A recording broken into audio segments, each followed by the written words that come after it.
incessante de todos, do advogado, do Ministério Público, do juiz. Então, a grosso modo, o requerimento que nós iremos fazer gira em torno disso. Quando a audiência se finalizar, como é um processo que não há segredo de justiça, eu vou postar aqui o requerimento e o resultado desse requerimento.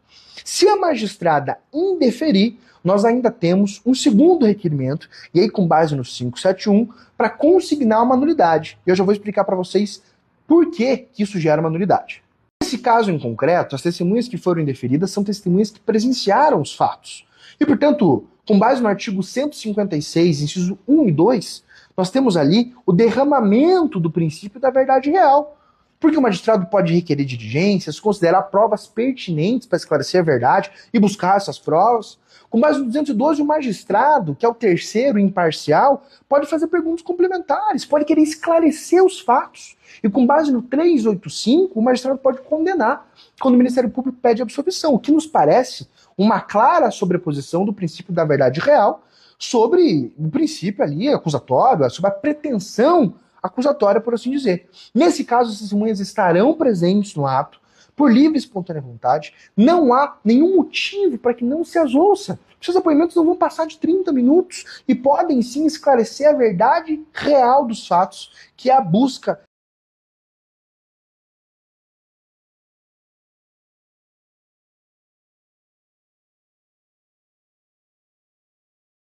acontece muito. E aqui no escritório, quando acontece o procedimento natural, buscar a reforma dessa decisão através de uma correção parcial.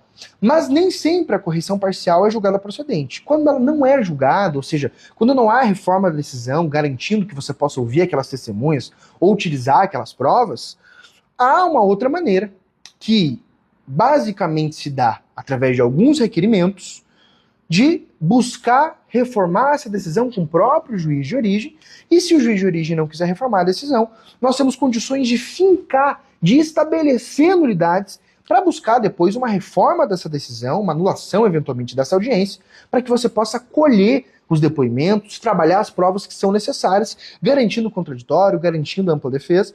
Eu vou deixar no próximo story uma cola, a grosso modo, dos artigos que nós utilizamos, e depois eu explico para vocês como é que nós vamos fazer esse requerimento na prática. Aconteceu nos seus processos o juiz fazer questionamentos preliminares a respeito das suas testemunhas, essas que você arrolou lá na resposta à acusação, antes da audiência de instrução, sob pena de indeferimento da colheita do depoimento delas? Veja, não há nenhuma previsão legal para que isso aconteça, e isso acontece sempre aqui no escritório. Você já se deparou com uma situação como essa? E mais, você sabe o que fazer para conseguir contornar esse tipo de situação e poder colher o depoimento das suas testemunhas e trazer esses elementos de prova para o seu processo?